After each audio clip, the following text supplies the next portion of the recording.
Доктор Митрев, бидејќи сме на студентското радио, најпрво можете ли да се пресетите на вашите студентски денови како одеше вашето образование? Како не можам, тоа ми се чини како вчера да беше. И сите студенти ќе сванат после некои 20 години колку брзо поминало тоа. Кои сега се студенти мислат дека тоа ќе трае вечно, нели, тај студентски живот кој е со сите своји убавини и сето со она што си го тој носи. Меѓутоа многу брзо дојдат и другите обврски. Јас се сеќавам на мојот студентски живот и како беше нешто што нормално останува за цел живот. Јас студирав во Скопје, тогаш единствениот медицински факултет. И бев добар студент, меѓутоа јас што велам реално добар, значи она без сите оние аномалии кои тогаш беа и кои за жал и до ден денеска ги има, кои ги слушам од студенти, бидејќи повторно да сето тоа се врати после толку години. Меѓутоа, така, имав и многу покрева на учење, имав и многу дружење со другари воглавном од Штип и секако некој од Скопје. Имав и некои така меѓународни во тоа време за мене големи патувања, тогаш тие студентски размени и такви работи, каде што бев прв пат тогаш во мојот живот во Шпанија, еден месец на некоја тоа размена, каде всушност и прв пат дојдов до некој контакт со хирургијата, како хирургија, баш оваа кардиохирургија.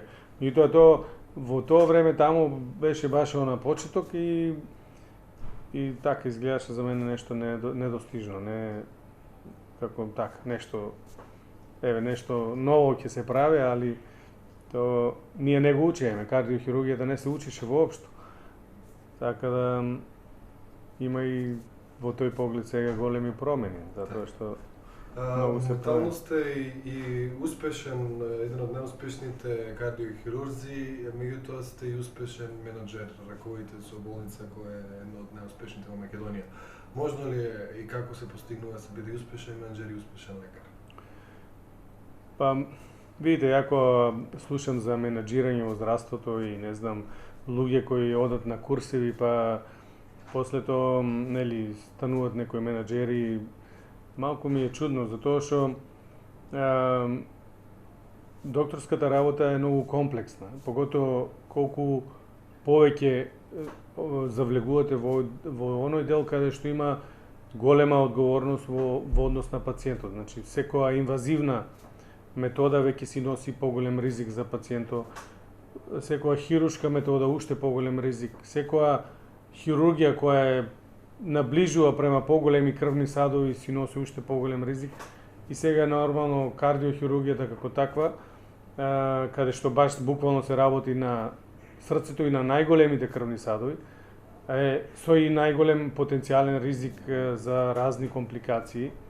И сето тоа бара една сосем друг пристап. Значи, менаџирањето на една таква болница како што е Филип II, специјална болница по хирургија, значи буквално организација на работата која е како еден синџир, еден ланец од многу постапки и кај што сите тие заедно треба да се влечат една со друга.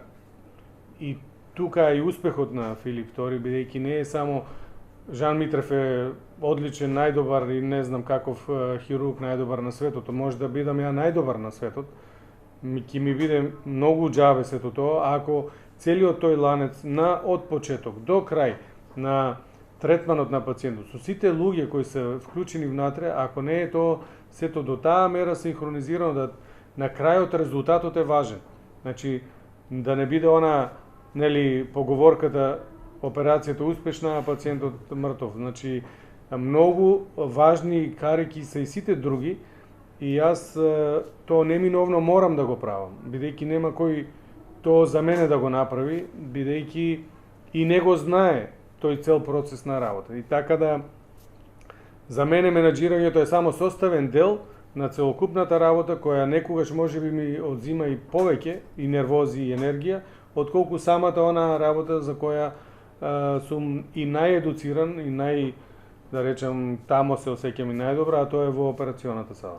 Така, често студенти од универзитетот доаѓаат на пракса, кога си имате и воспоставена некоја соработка со универзитетот во однос на праксата. Гледате ли потенцијал кај младите генерации? Во една прилика, во едно интервју изјавивте дека премалку се трудат, сакат да бидат на врвот, меѓутоа премалку се трудат.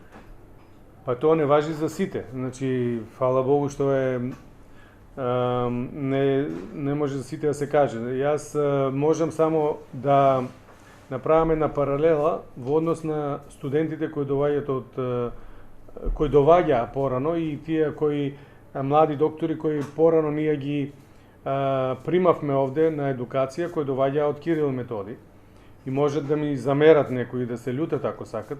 Меѓутоа, нивото на студентите сега што доваѓаат од Гоце Делчев е за мене многу охрабрувачки и многу позитивен, затоа што тие дечки и девојки млади кои се уште на некоја трета или четврта евентуално година покажуваат сосем други или такви некои афинитети кои јас би сакал да ги видам, а тоа е едно големо знаење, една голема мотивираност и една голема заинтересираност.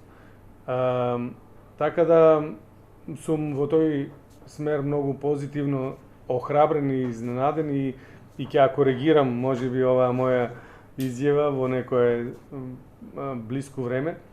Меѓутоа, тоа од друга страна ние како институција веќе Филип Тори се избори и тоа треба сите студенти на медицинскиот факултет у Гоце Делчев да го знаат, бидејќи ние имаме договор за соработка со Гоце Делчев, а не со Кирил Методи. Значи дека они имаат сите оние најдобрите кои ќе се покажат теко на ова студирање и да можат да не само пракса обавуваат кај нас, него и да може да се вработат и со тоа да бидат и тие студенти кои ќе можат после како многу млади доктори директно да бидат упатени на специализација во Германија и да тамо специализират по сите германски стандарди, значи да добијат тамошно вработување со тамошно плата и со сите регулирани папири, харти и документи и како такви потоа да се вратат со завршена специализација во Филип Тори и да работат понатаму. Кога спомнавте Германија, знам дека имате некои странски стандарди во работењето, знам дека имате најмала стапка на смртност, имате, не знам, најмала стапка на декубит од лекарите кои што доаѓа во Универзитетското радио ме информира.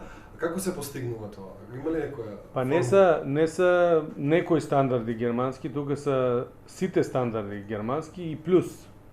Значи, она плюс е тоа што ни се во Германија не е идеално, така да некои работи кои на мене у Германија са ми сметале или сум гледал дека не са баш како што треба, јас сум ги овде применил.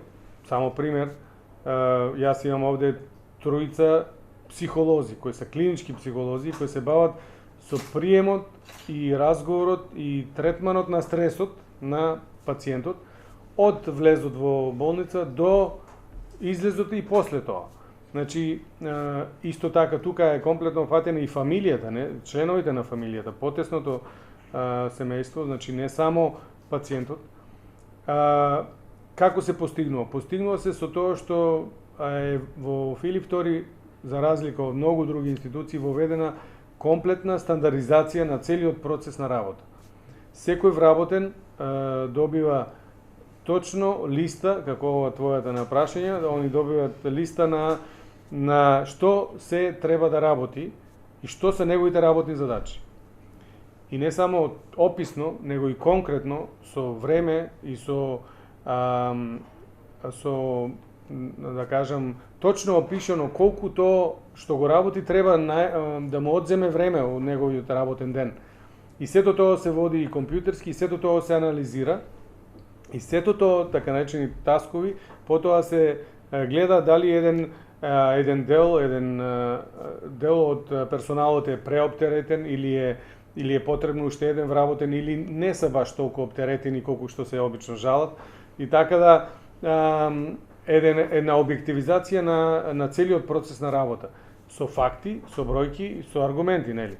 Така да тоа е она што на крајот и се транспарентно, значи се знае внатре во организацијата кој колку што работи и на крајот сето тоа има влијание и на платата. Значи со тоа се постигнува и тој начин на луѓето да бидат и задоволни и да бидат мотивирани за работа, меѓутоа и да се постигне некоја праведност, бидејќи многу тешко е да во една организација кај што немате лично со 4-5 луѓе само работа, па ќе ги знаете сите, него имате со 200 и кусур луѓе кај што можете да добиете погрешна информација за некого или да добиете погрешен впечаток, па и на таков погрешен впечаток да донесете и погрешна одлука.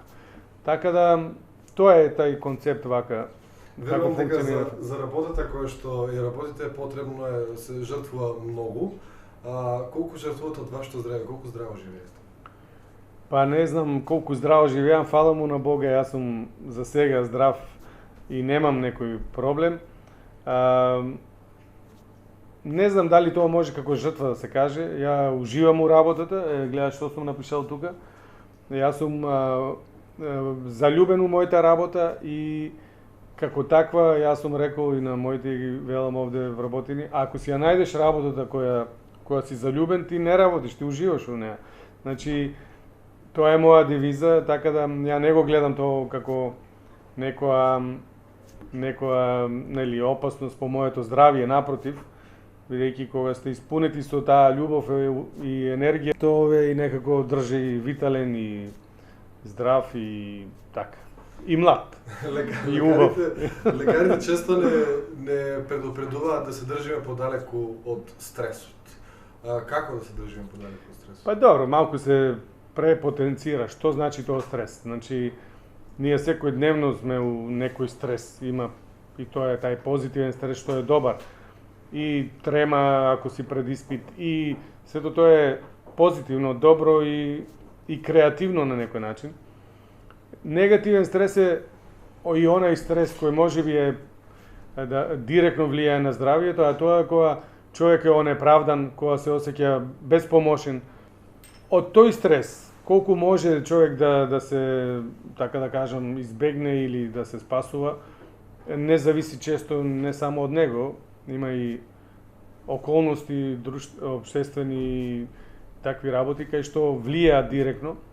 Меѓутоа, сепак ја би рекол дека младите луѓе треба да бидат изложени на стрес, било каков, па и да е негативен и позитивен, у тоа само можат да созреат, да профитират за себе и да станат нормални, здрави луѓе за својата иднина, а и за иднината на оваа држава.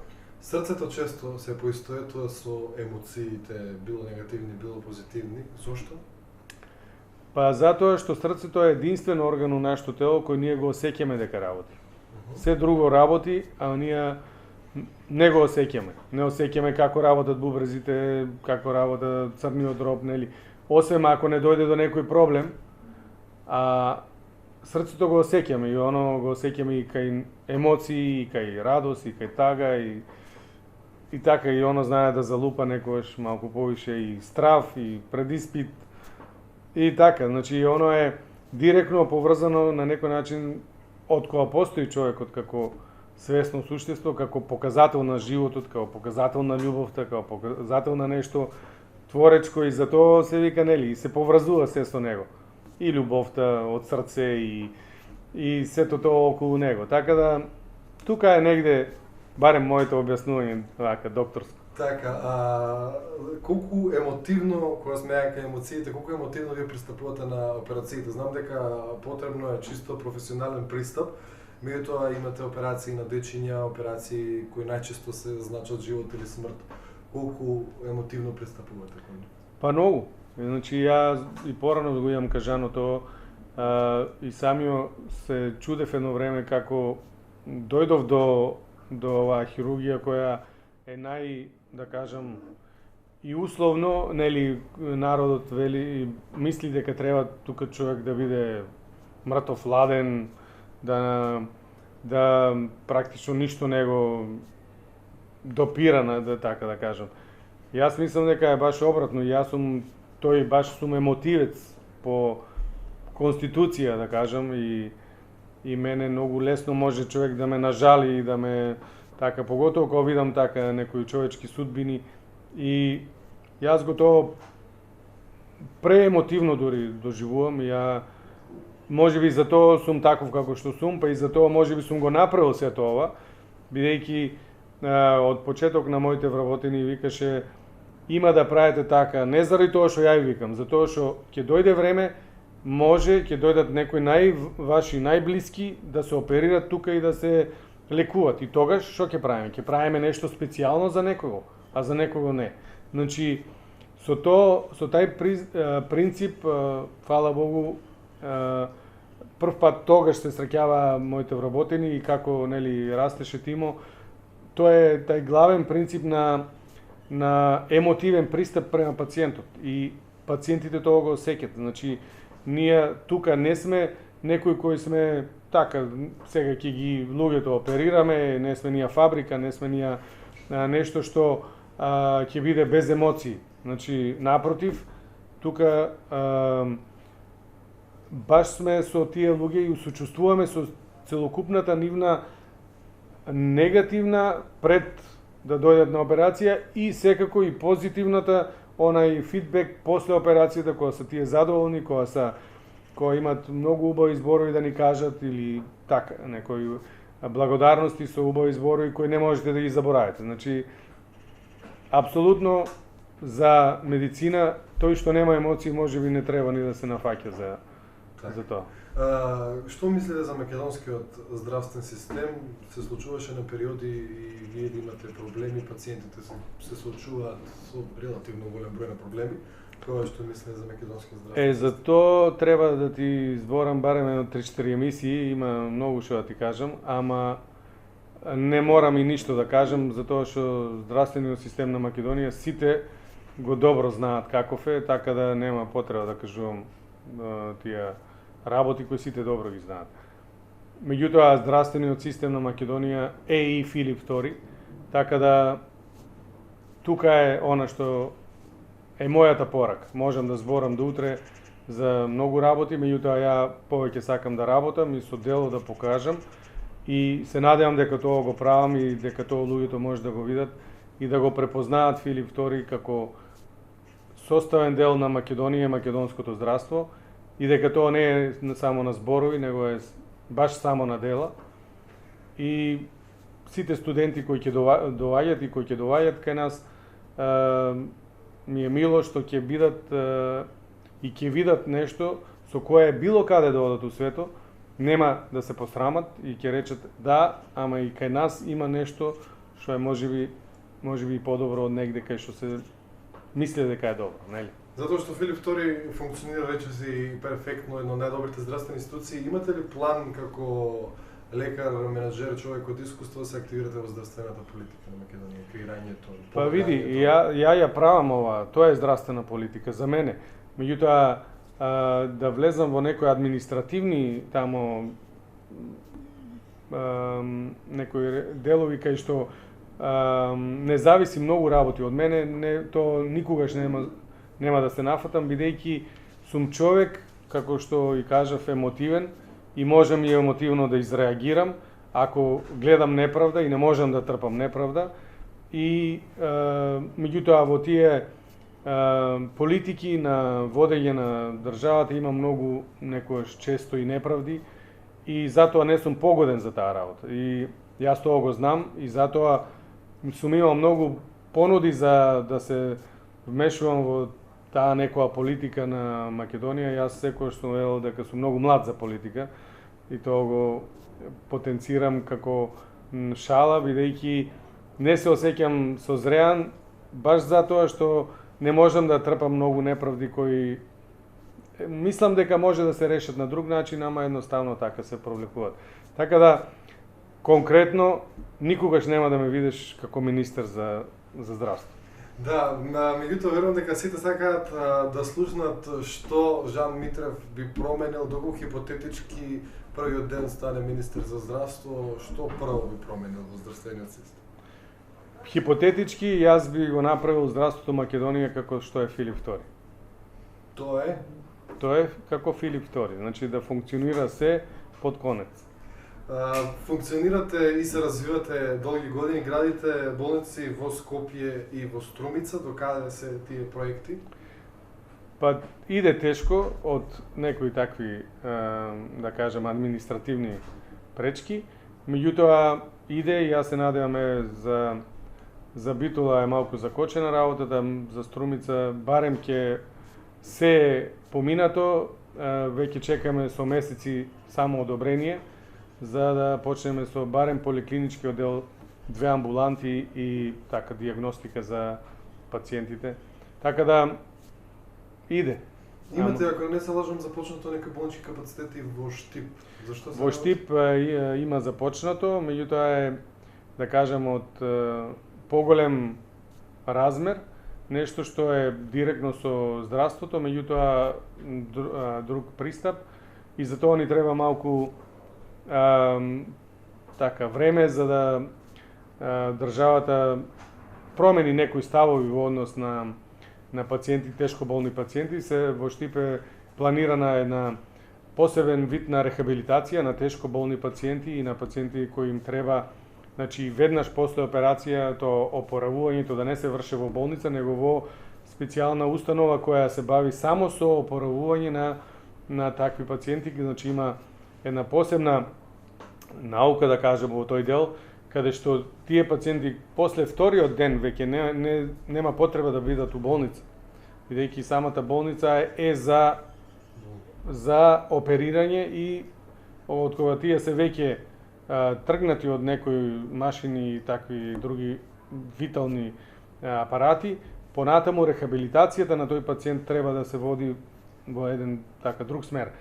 И тоа го ја имам планирано, дали ќе го остварам, не знам, а ако не, можеби некој од овие сега студенти кои се на почетокот, па тие ќе го продолжат тоа, така да има многу за работа и многу можност. Овој целиот наш регион е со огромен потенцијал и од луѓе и од можности за развој, меѓутоа ќе видиме како ќе се одвијат натаму работа. Имам уште многу прашања, меѓутоа во интерес на времето, последните неколку прашања, кој е најчестиот совет кој што им го давате на пациентите? Па зависи, најчестиот совет е ако види доаѓаат пациенти кај нас од различни тип, доаѓаат пациенти кои се условно не толку болни, а кои биле по други доктори, по други институции, па им направиле таква една тешкотија и во глава и во срце, што не знаат колку се болни, не можат да спијат, се нешто ги штрека. Така да, кога ние ги овде доиспитаме или испитаме и видиме дека нема ништо сериозно, тогаш советот е сосем друг. Значи, тогаш јас обичај имаш еден таков пациент кој сегде поминал и баш пред вас и човекот е пак ако е таков, пак е во тешка состојба, нели? Ако не може да спие, има ограничен квалитет на живот на тај начин, мисли дека сега ќе му се случи нешто и ќе умре. Значи, кај него немаше ништо сериозно и му реков: "Што правите вие, иначе пензионер?" "Па одам на риба, одам па и ловџија сум." "Да одите на риба и да одите на лов и да уживате животот и немате ништо." И тој излезе пресреќен затоа што и му кажав уште да не слуша многу доктори. Значи, нека слуша некој, ама не сите, и да не ги прашува сите за совет. Така да, зависи, кај болните луѓе, кои имат сериозни симптоми и тешкотии, тука се веќе сосем други правци кај што советувам што треба да се прави. За крај, кој е советот до студентите или можеби до едните ваши колеги? Па исто и за нив, не само риба да ловат, него да учат повише и да да имат своја визија и да имат своја желба и да го следат патот на она што и го трасира срцето. Тоа значи она што го сакат, тоа да го работат и да не подклекнуваат на никој. Тогаш сигурно ќе успеат. Докторе, благодарам за разговорот. Фала и на вас.